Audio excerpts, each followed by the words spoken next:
Up, we're live. We're live. We're live. We're live. We're live with the crooked glasses. We're live. We're live. We're live. We're live. We're live. We're live. We're live. We live. We live. We live. We live. We live. We live. We're live. We're live. We live. We live. We live. We live. Our life. Our life. I smoke a cigarette and think what lies in the cigarette tonight. Demise. No, we choose our life. We're live. We're live. We're live. Who's tuning in tonight? It's day, no fucking daylight. We battle that bitch. He's hiding in closets with skeletons, and we know that he can battle tank. I rise into the what? With cigarettes, we got this everything. You know I strut from the gut. What's up? Who's tuning in? We know that fucking tank is nuts, but we butt heads like what the fuck when we face our fears. We don't hide from that. You know I got it like I got the strap. What's up? The cat, like that was out the bag. We know attack. Huh. It was a little intro. That's fucking medicine. That's fucking dried up or wet medicine from just taking my meds. Yeah. The routines that one sick man must go through.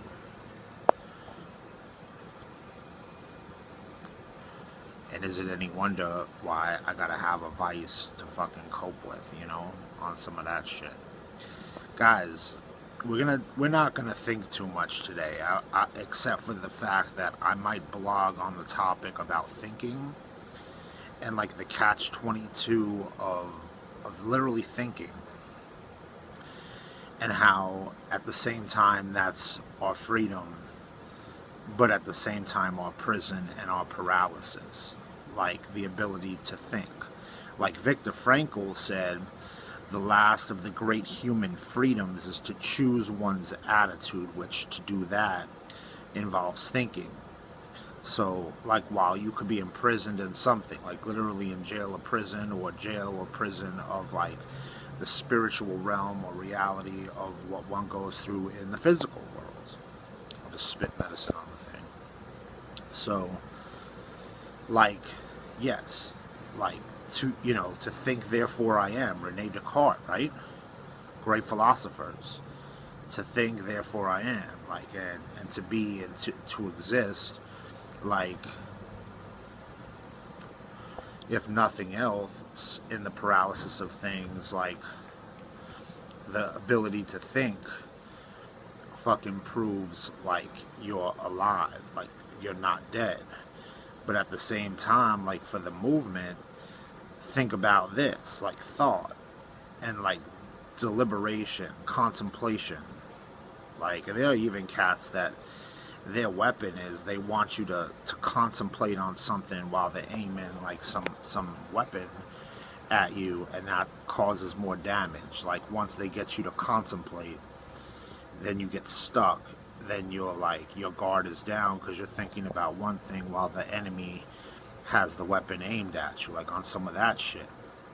So, with that concept regarding thinking, like, thinking is a trap, because like the brain, like in the most simplest sense, can't really do two things at the same time. Like, you could argue you're multitasking, but if you're doing one task, you're not really thinking about the other. You're on like autopilot.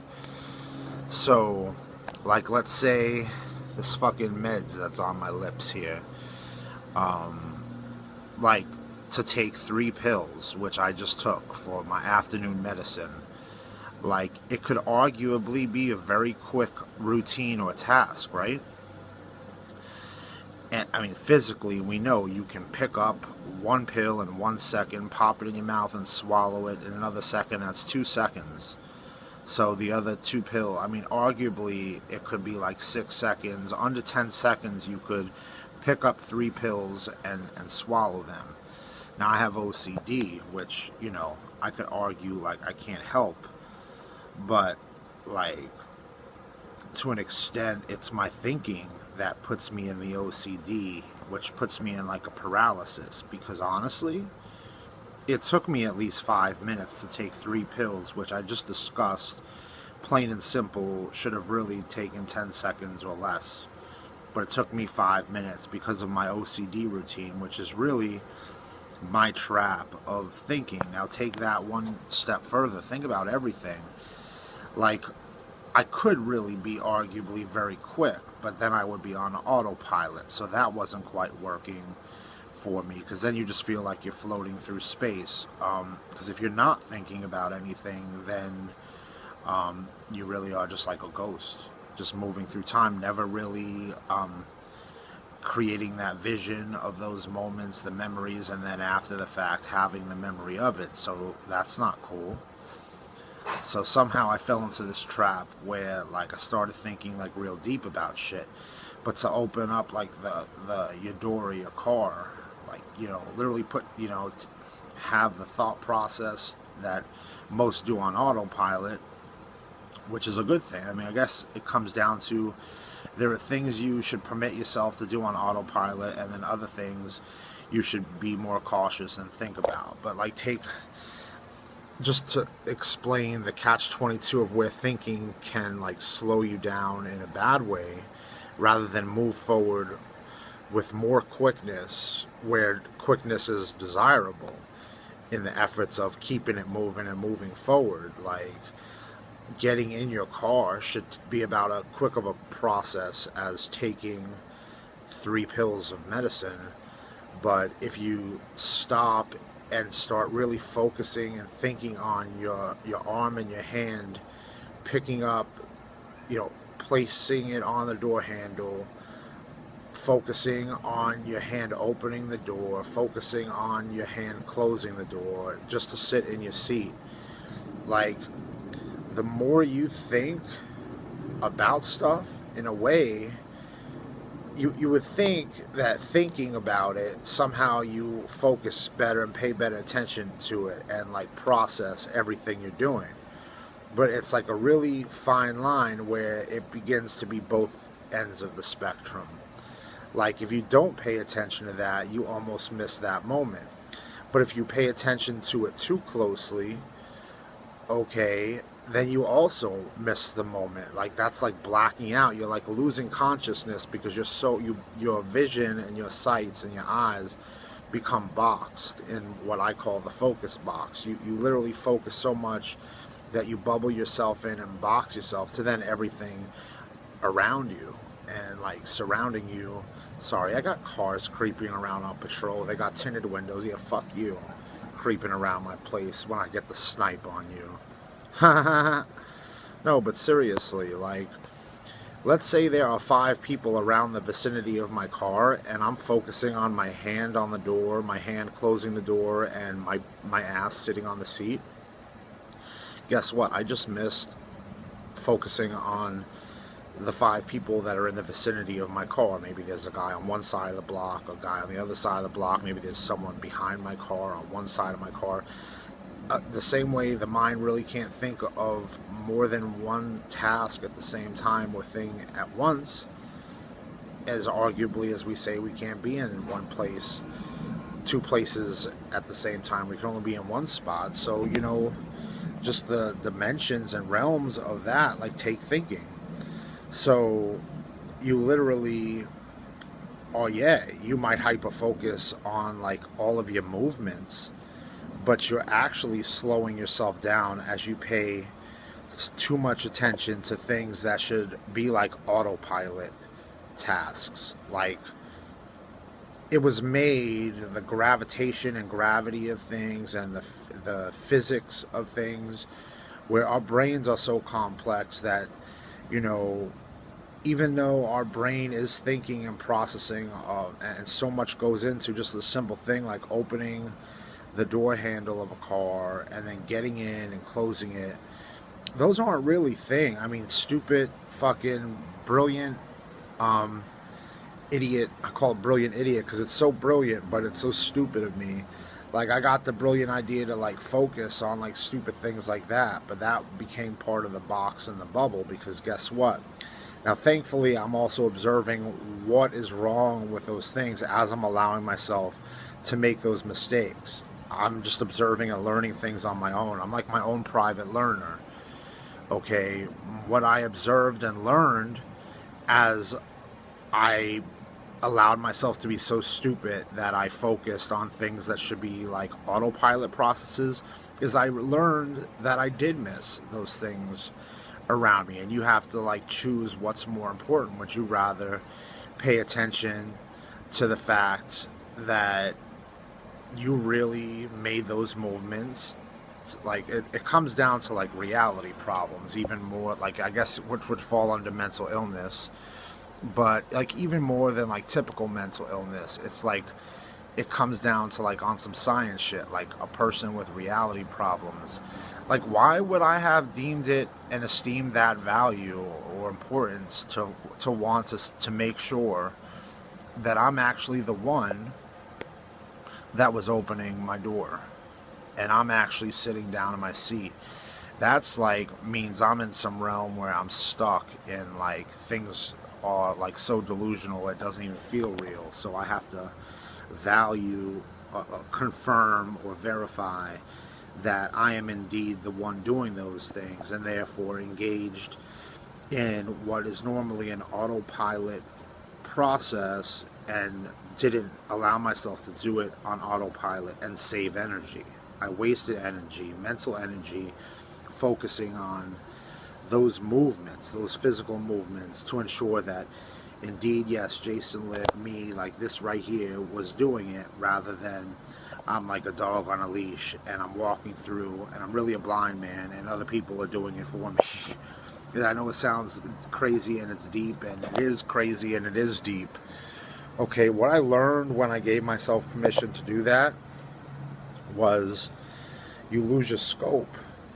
Okay, you can't physically observe those 5 people that are in your vicinity when you're fixated on that bubble and box you're putting yourself in by hyper focusing on movements. Like, how can you move forward and look in front of you when you're looking at yourself all day long? That would be literally like me walking around with like one of those pocket mirrors or something, and as I'm walking in the mall, rather than looking, at the stores on each side, or the people walking at me, or whatever little plants or medians they have like in the walkways, rather than looking out at that as I'm moving forward, I would be looking at myself. And like the point is, how can you move forward if you're looking back? That's like the stuck paranoid person that can't help but like look over their shoulder, like behind them, to like see who's behind them. Well, once you start doing that, if you're looking back and moving backwards at the past or what's behind, I mean, it gets to be real deep. You can take this on as many tangents as you want, because there's a lot of lessons to be learned from this particular tree of life and the life processes. But just like on a little separate tangent, like, how can you move forward when you're looking back? Okay, you can, but you just might bump into a wall. Like your focus and your vision is not as good. So it's like the same thing. So if you're doing like a given task and the whole keep it moving, like the movement, move forward, no regrets type like process and theories and approach to life, well, if you hyperfixate or hyperfocus on certain tasks that should be like mindless, like you just do it because your body was given the gift and in your brain to do those things, think about and process it, where you're like doing it subconsciously. When you begin to be too conscious about those efforts and tasks, you actually lose consciousness. And again, the point is made by saying you're blacking out or losing focus or losing consciousness of those 5 people in your vicinity. They're right on top of you, but you can't even see them. because you're not focusing on them, because you're focusing inward and boxing yourself in a bubble. So, that's just some shit. So we're at the same time like thought, the ability to think, to think, therefore I am, back to, Rene Descartes, the philosopher, Viktor Frankl, the last of the great human freedoms is to choose one's own attitude at any given time or moment. Like, yes, that's true. Like, so thought is our like bridge to freedom, or entrance to freedom, but like it could also be our exit to then be stuck with no exit, where like if the goal is to move forward, which seems to me like a pretty positive goal, memories are good, but like regrets aren't. I've found that's not really helpful. So in a ideal, see, it comes down to ideals, because then those help build your foundation for your theories that build your foundation, etc., etc. Okay, in that effort or approach to like move forward, well, it's medicine, Quinn. Sorry, I'm very sloppy. Get a drink of water. I will. I'm about to do that, actually. Thank you. But thanks for tuning in. I just want to say I love you, Quinn. I know we don't know each other, but we do now. Wipe. Okay. Well, I don't want to wipe it, because if I wipe my lip, then I'm losing some of the medicine. I need to swallow it, like something like that. I will get some water. That's part of my thing. I'm so OCD about getting the meds. No, seriously, this is part of my mental process. That is why I'm OCD about the medicine routine. I'm so tired of being sick. I have become fixated on, like, not that I use medicine as like a drug in the sense of like getting high, but my goal is so fixated on wellness and so many years spent being sick that now that I'm stuck in the trap of taking medicine, I figure I want to make it sure at least I get all of it, and I don't lose some of it on my lip and then I spit it out or wipe it off like you just suggested. I might have lost, like, probably less than a third of the medicine, but still then it's not doing everything it's supposed to for me. So part of my OCD routine is making sure I take them every day, so it all starts to look the same. Okay, so I want to make sure am I actually taking the pills I'm supposed to be. I'm not the only one that goes through this. I'm probably just one of the few people that really articulates this part of the trap. Most people don't articulate things like as smooth as I do as far as like the process, but I don't think it's really any different of a process like physically than other people forget if they took their meds, because every day starts to look the same because you've done the routines a million times. So I do the OCD. It creates a visual memory. If I take longer to do it, then it's like, well, yeah, I remember staring at that pill for like 3 minutes, so I definitely remember, even though it was 2 hours ago, I remember taking it. Gotta go. You too, buddy. Have a great day. We'll talk soon. Hit me up. Hit me up whenever you want. I'm here for you, buddy. Love you. So, like, it all starts to look the same, so that's one of the reasons why I devised this OCD protocol to like create the memory. And then, you took it, you didn't forget to take it, you actually took what you're supposed to take. And then, yeah, so you get stuck in the process, like trapped in this routine from doing it so long, like a person that's hostage, like held hostage, and is a prisoner by, like, and captive by, like, the hostage taker.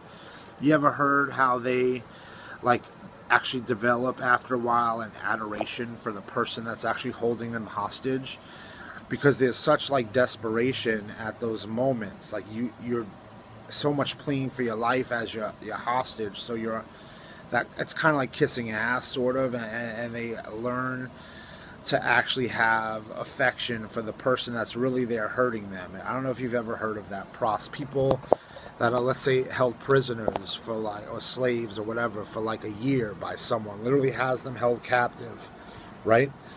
Okay, the hostage, there's a syndrome where they actually develop, not like a crush almost, although I guess for a woman it could happen if they're having sex with the person, but there's like almost like a bond, a relationship formed out of the sickness and need for the person holding you hostage to not hurt you, that you begin to develop this affection. So imagine, take it like one step further as an analogy. So like I'm hostage to the illness. The illness has created it where I kind of need medicine to stay even.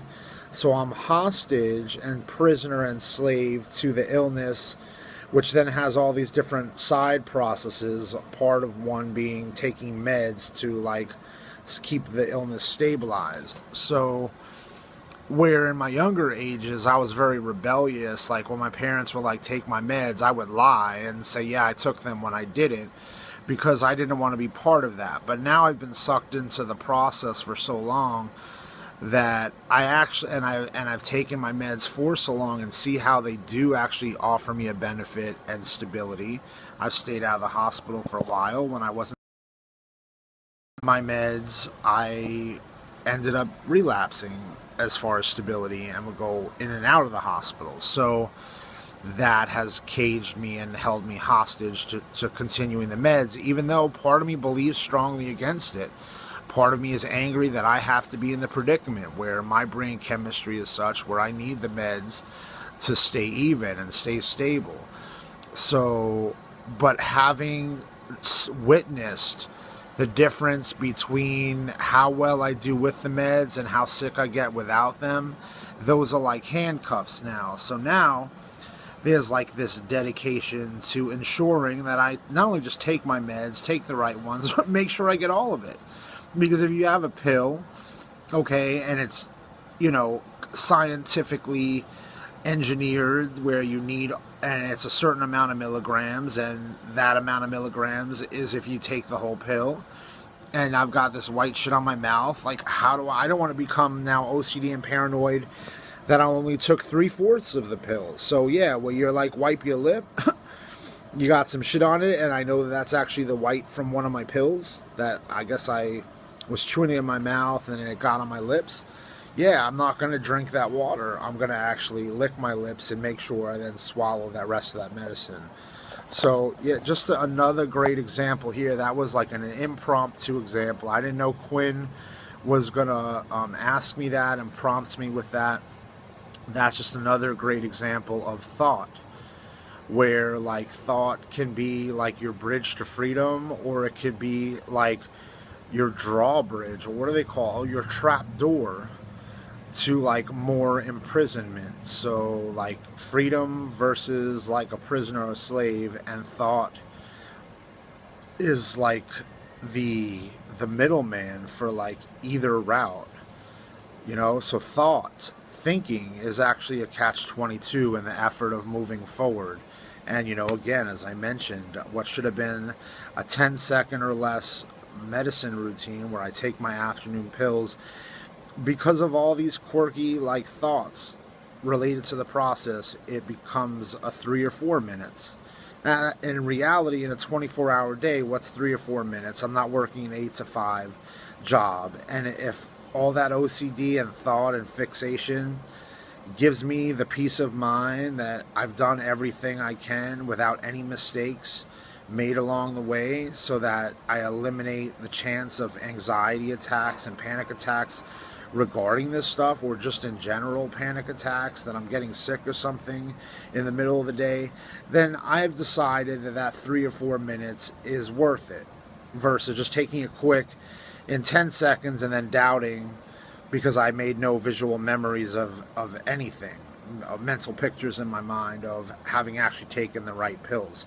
So I weighed the pros and cons of it, and for the extra 3 minutes it cost me, I engage that every day. But at the same time, it's like a constant reminder of the prison I'm in with mental illness. So, you know, yeah, just a little shit to throw on you guys, you know, regarding thought and how it's a bridge to freedom, a road to freedom. But the catch-22 is it's also a trapdoor, as it slows you down and you lose time, sometimes even move backwards when the effort is to move forward. So who wants to tune in? Tank Lip at your services, just offering understanding, wisdom, life. Knowledge is power, so, you know, just trying to show y'all some shit, you know.